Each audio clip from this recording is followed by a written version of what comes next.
is Tim here from Your Six Studios. Today in this video I'm going to show you how to connect your Bluetooth mouse up to your PlayStation 5. So I already have my Bluetooth keyboard connected. What I want to do is just go up to Settings, scroll that down and go to Accessories. Now under Accessories, go over to Bluetooth Accessories and then go to Accessories found down here at the bottom.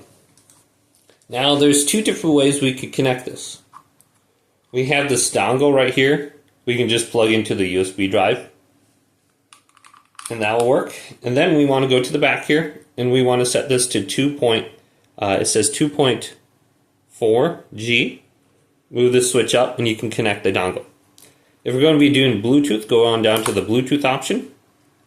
Then we can hold down this button right here and it should show up on the screen. So here it is, BM307.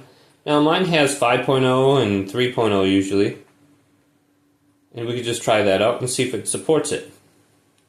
Do you want to pair this? Yes.